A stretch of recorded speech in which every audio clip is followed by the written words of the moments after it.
story. Got it. Okay. Telling you guys a story about the little girl that you see here on the screen. And her name is Liv. She is currently living in Tennessee. And at age 7, she was diagnosed with something called neuroblastoma, which affects the entire nervous system. And it is a very rare form of pediatric cancer. And I'll tell you how we got connected in a second. It'll make a little bit more sense. But her dad actually reached out to me on Instagram and said, "Hey, I know all the advocacy work that you do for St. Jude, which is the hospital that she was treated at. Can you send us your soccer ball? She loves playing soccer or whatever." And I said, "Of course." And so I sent her these Juggling for St. Jude soccer balls, which we'll also get to in a minute. And I received these photos and videos of her giggling and laughing, with this soccer ball. And from there, a friendship between me and this little 7-year-old girl living all the way across the country was born. So from there, Liv and I cultivated this online relationship. We had FaceTimes, we had Zooms, we would draw together, talk, just anything that I could do to distract her from what was going on in her personal life. As you can see here, this photo was taken a little over a year ago, actually. And her hair is starting to grow back. She has this beautiful little gap tooth smile. It's very reassuring of evidence of normal physical milestones that kids go through during their adolescence. Unfortunately, in the past few months, Liv's cancer has returned, and she is now in and out of the hospital. As you can see in this photo that was taken right after her 9th birthday in March, she is way more frail and struggling a little bit. And so I keep Liv in my thoughts and my prayers every single day.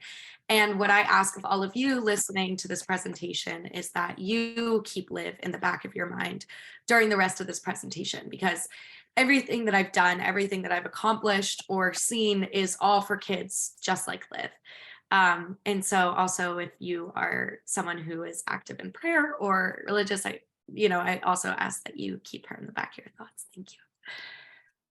Anyways, taking you all the way back to, God, I want to say this is like 2012 at this point, 2011, was another little girl living in NorCal, California, who realized that she could juggle her soccer ball an abnormal number of times in a row, just like this, what you see on the screen. So soccer juggling, for those of you who aren't soccer players, is a thing that you can do to develop your soccer skills. It's really great for ball control, coordination, all of the things. And so my coach told me once I joined a competitive soccer team at 8 that I should start juggling. So I did it all the time. I had this aptitude for soccer juggling. It was like my calling. I did it, before school, after school. I live right near a high school track, so I would just go out to this field right here and juggle constantly. I was kind of obsessed with it. It was very therapeutic for me. I had a lot going on in my life as a little 8-year-old, just all of the things, school, friends, extracurriculars. And this was kind of my safe space. Now, around the same time, my mom told me about this place called St. Jude Children's Research Hospital in Memphis, Tennessee, because she thought that it was important that I recognized that there were kids all around the world whose lives were turned upside down in an instant because of a genetic mutation, something that they could not control. Cancer is not something that you deserve, of course not, but it's also not something that you can control or have any sort of agency over. So the fact that I was living my 8-year-old life and juggling my soccer ball and playing soccer and dancing and all of these things, and there were kids just like me that were sitting in hospital beds, that was something that really, really resonated with me and really took me aback.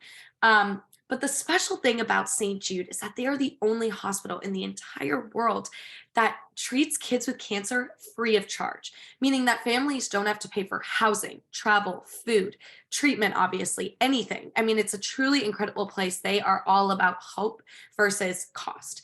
And this man that you see at the bottom of the screen opened St. Jude's doors in 1962. And he was a very famous actor. His name is Danny Thomas. And he believed that no child should die in the dawn of life. Hence, no child should have to worry about affording pediatric cancer treatment. So this photo that you see on the right of the screen was actually taken a couple years ago. But when I was in fifth grade and first got introduced to St. Jude by my mom, I did a whole big research paper on it. And I made this big poster board. It was a project that we had to do, and I chose to do it on St. Jude. And I had all these facts, all these statistics. I felt like a St. Jude expert. And I think that that's really important to note, is that I did my research, I did my due diligence, and I really, really learned a lot about St. Jude's mission. So you have this. Oh, sorry, really quickly. I think it's also important to note that St. Jude was intentionally situated in a fully segregated community in the South in the 1960s. So a lot of people say, well, why was it put in Tennessee? That's kind of random, not like a big city like New York or LA.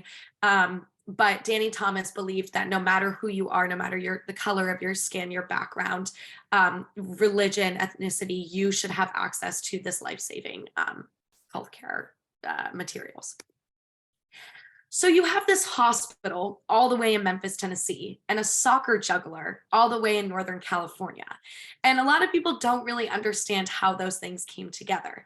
But I was so inspired by St. Jude's mission that I thought, well, what if I put juggling and Jude together? I could juggle my soccer ball every day of the summer when I had the most time and exchange it for donations, which is exactly what I did. I thought that I could juggle for St. Jude. People could sponsor me. They could do a penny per juggle, $1 per juggle, depending on my numbers that day. I think my record at the time was 100 consecutive soccer juggles. So if someone wanted to make a really generous donation, they could. And my mom helped me start a website. And from there, this Juggling for Jude was born. So at age 9, I started this. And my goal for the first summer of juggling, where I was going to juggle every day, my goal was to raise $1,000. Ambitious, I know. $1,000 in one summer is a lot of money. That first summer, I ended up raising over $33,000 for St. Jude's mission. And from there, Juggling for Jude has become a part of my life. It's become a part of who I am. It is almost like, feels like my child. It's my project. And it has changed my life in ways that I can't even fully describe. And so this project has been so meaningful. And since then, not only has my juggling gotten a little bit better, I can now juggle 7,157 consecutive touches, which took over an hour and 15 minutes. I got this juggling record back in 2021. I've yet to go for another one. I'm debating this summer if I want to go for one again because my back's not as young as it used to be. But that is my new juggling record. But far more importantly, this is actually not fully updated. I've now raised over $665,000 for St. Jude, thanks to so many generous supporters and contributors over the years. But I want to bring it back to why I'm doing this. Obviously, I was inspired by St. Jude's mission, but once again, the hospital felt very distant. My second summer of doing Juggling for Jude, a family friend connected me with a little girl named Kayla who lived 20 minutes away from me. And she was recently treated at St. Jude for something called medulloblastoma, which is a really rare form of brain cancer. And she was treated at the same age, basically, that I had started juggling. She started treatment at 6 and finished at 8. And her life was completely different from mine. I mean, we lived 20 minutes away from each other. We were into the same sports. We both had similar friends and liked similar things. Yet her life was turned completely upside down. And so we had a really great friendship. We were the same age. As you can see, I was a really tiny middle schooler. I was very short, I was very small. And Kayla was a couple months older than me and even smaller than I was. And I think that that's just indicative of the sort of intense physical repercussions that come with pediatric cancer treatment. But regardless, we sparked this beautiful friendship between us. This is actually the first time we met, this photo on the left. We juggled together. She was a little soccer player as well. And that was one of the most important formative juggling experiences of my entire life, because now St. Jude had a face, it had a name to it. It was someone that I was picturing when I was juggling. I was now juggling for Kayla and other kids like Kayla. But I've also had some other really, really incredible opportunities to juggle with some really notable people in the sports community. If you guys are NorCal, some of you guys might recognize this man up here. His name is Buster Posey, a former SF Giants member, player, and he actually has his own organization for pediatric cancer awareness. So I was able to talk to him about his advocacy for pediatric cancer, and we were bouncing off ideas, and it was such an incredible conversation. If any of you guys are soccer fans listening, you guys might recognize this jersey. That's me standing next to Alex Morgan in 2018 when I won the U.S. She Believes Hero Award. I got to meet the U.S. women's hockey team after they won their Olympic gold medal, and I got to meet the whole U.S. women's national team, which was an incredible experience. I'm such a fangirl. I also got to juggle with the San Jose Earthquakes, and they got to learn all about my cause and what I do with soccer. And then also recently, I just came back from London where I got to meet the First Lady, and I was doing stuff for the coronation of King Charles III. I got to meet the Prime Minister of the UK and his family, and talk about my work and advocacy for youth and philanthropy. And then if any of you guys are football fans, JJ Watt commented on one of my Instagram posts and made a donation to my cause. All incredible things, just, some things that make, this experience and what I do just as incredible, However, sorry, I think it hasn't gone yet. There we go. Another really important part about my cause is media, is exposure through the internet. The reason why I'm talking to you guys today was because I was reached out to via LinkedIn. Like, that is a platform that we are now using in this day and age. And I have to say that when used responsibly, social media is such a powerful tool for impact, especially for kids my age. So I've been on the news a couple times, been in my local newspaper. I got to be in People magazine for their campaign on teens changing the world in 2021, which is amazing. I've done stuff with Pottery Barn because they contribute a percentage of their profits to St. Jude. And also I got to be in Sports Illustrated Kids when I was like, I think the photos of me is when I was like 10 maybe. And that was one of the coolest things ever, picking for a cause. I thought that was really cute. However, I want to bring it back to why I'm doing this. All of these cool sports opportunities, meeting celebrities, being on TV, it's all great, but there is a reason why I'm doing this. And I'm bringing it back to Liv and Kayla and all of the other incredible patients that I've gotten to meet over the years. So I'll just shout out a few. This is Chandler. We met in 2017 at St. Jude, and then we spoke at a conference together in Arizona a couple months later. He just graduated from Ole Miss University, and he was treated for leukemia at age 17 at St. Jude. This little boy that you see here with the soccer ball, that's a little boy, Riku. He is starting second grade this year, and he beat brain cancer at 1 year old at St. Jude. And we met a couple years ago, and he moved to Japan with his family where his parents email me updates. This little boy is named CJ. He is a star soccer player. He also beat leukemia during preschool, and he is a big soccer fan. So I've sent him a bunch of Juggling for Jude soccer balls, and he is such an inspiration. And there are so many others that I could talk about for hours and hours, but this is why I do what I do. So, I have this platform all of a sudden. I am now suddenly someone that has made an impact at a young age. And I realized that I could leverage my impact to hopefully inspire others. And I fell in love with this idea of public speaking. So, I started to get invited to different youth conferences or, philanthropic events where I would be the only adolescent or teenager sitting up on a platform of really accomplished and experienced philanthropists in my community.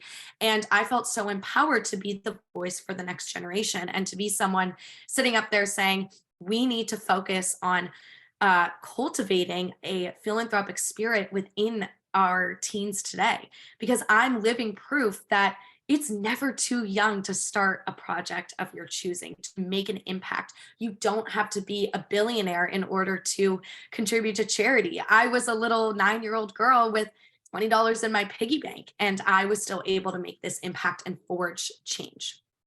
So I started doing a lot of public speaking to youth groups as well. I did a lot of speeches to soccer teams, like here at a soccer camp, other local Bay Area soccer teams in my community, especially empowering girl soccer programs, because I think that being a young woman in society today as well is also it's a bit of a selling point, saying that not only am I a kid that's doing this, but I'm also a girl, and in the sporting community and in athletics. And I think that it is just empowering to see girls can make a change as well. And so fell in love with this idea of advocacy and, pushing St. Jude, but also just pushing any cause that any kid was passionate about. I was saying, it's never too early to start making a change.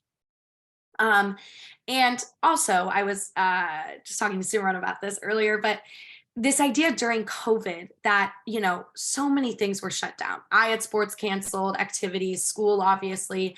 And I noticed that my friends were losing this sense of purpose. They didn't have a drive for anything. They weren't motivated to continue doing anything because everything was canceled. For me, I found an innovative way to continue juggling for Jude. I did soccer juggling Zoom lessons for funds. I did all sorts of different things online, public speaking to schools via Zoom.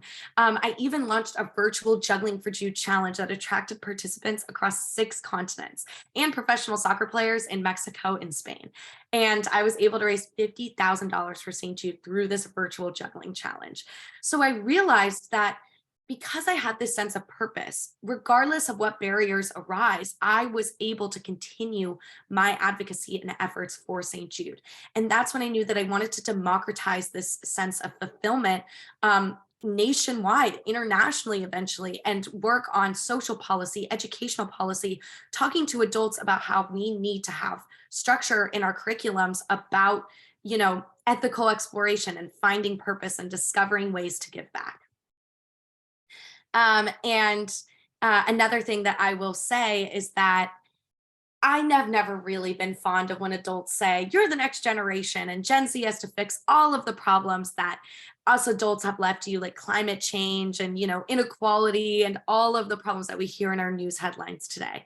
And while I think it's so inspirational that I absolutely believe that at any age we can accomplish this sort of change, I think it's a little disempowering when they say, when you're adults, of course. Well, why not? Why wait? Why not start right now? I mean, there are so many incredible examples of youth changing the world now and today. And that's why I love going to middle schools, elementary schools, and talking to kids about how they can make an impact right now. And these are a few couple little examples before I close out the presentation of opportunities that kids have taken in order to make a change. So back in, I think 2019, right before COVID hit, I went to speak at a middle school, a public middle school, where a lot of the kids had never even thought that charity work was possible for them. They didn't really think that that was something that they could do or participate in. So I gave my speech, went in, it was a great little assembly, went out, and 3 weeks later, the teacher invited me back and said, we want you to come to one of our classrooms. We have a surprise for you. They presented me with a check 3 weeks later for $1,700 for St. Jude, all raised through juggling contests in the courtyard, a student band that performed, bake sales, all of these things that this middle school band together and did in 3 weeks. And they raised $1,700 together. And I thought that that was so incredible. Another middle school that I spoke to had one bake sale during one lunch period and raised over $700 for St. Jude. And these are just, one of many examples, or a few of many examples that demonstrate the impact that youth can have today, even through smaller efforts. You don't have to change the world in just one day. I've never thought that I could do that. When people say, oh, are you changing the face of pediatric cancer? Absolutely not. That is still going to take decades of research and commitment and funds. But I think that if I'm able to inspire, as the domino effect, other youth to change the world, I think absolutely together we can change the face of issues like women's inequality and pediatric cancer. So before I close out and maybe have some time for questions, I want to just really quickly bring it back to Liv. As you can see, I represented in the photos in front of you, she is not doing well, and she is in and out of the hospital all the time. She's why I'm here today. She's why I'm speaking, in front of all of you in a virtual sense. But I just keep her in my thoughts all the time. And every juggle, every penny that's donated, every, day that goes by where St. Jude is literally, you know, uh, just moving mountains in the pediatric cancer community and field and scientific research is just another step closer to hopefully having a chance at survival. So thank you for listening. I hope that you all got something out of that. And I would love to answer any questions or anything. I think it says we only have about 5 minutes left, but yeah, thank you. So just like we do have 5 minutes left of this link, but if the Q&A does go longer, just like everyone, please rejoin this link. Great, and we can open up to the floor if anyone has any questions for Hollis.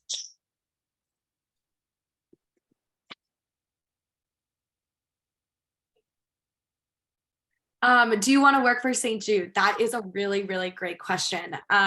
So I actually, I do have a bit of a professional position with St. Jude right now, which is really exciting. I am working as an advocate for Gen Z and how to get Gen Z involved in St. Jude, because it is kind of more in our parents and grandparents generation.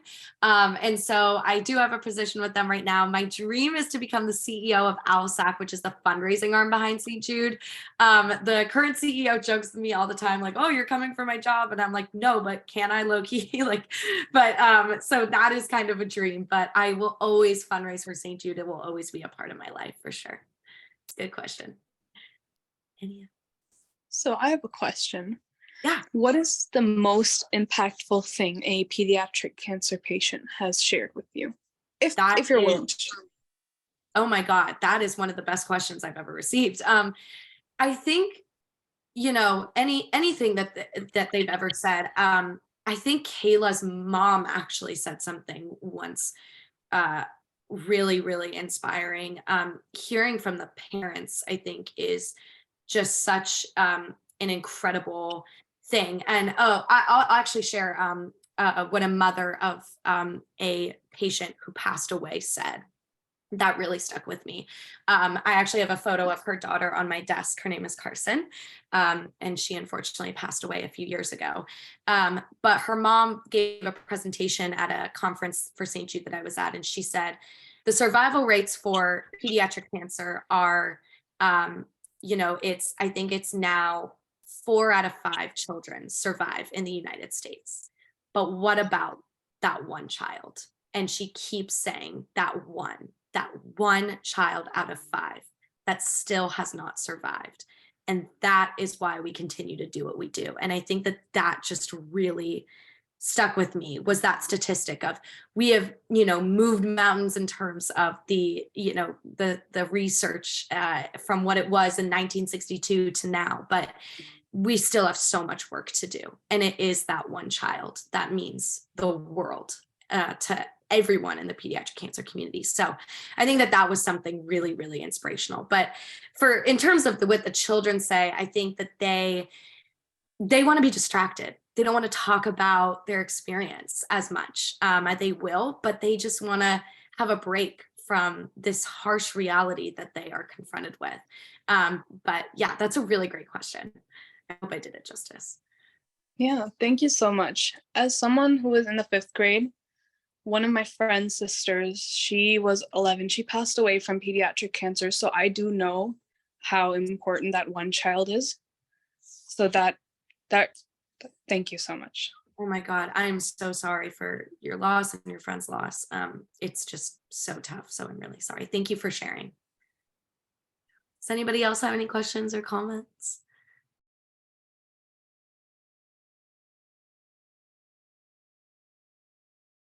What is the other way? What is the other way one can help virtually other than donations? That's such a great question. Definitely spreading the word. Also, I've had a lot of people do their own versions of Juggling for Jude. They've done juggling if they're a soccer player, but they've also done things with basketball, other sports to raise funds for St. Jude, bake sales or whatever.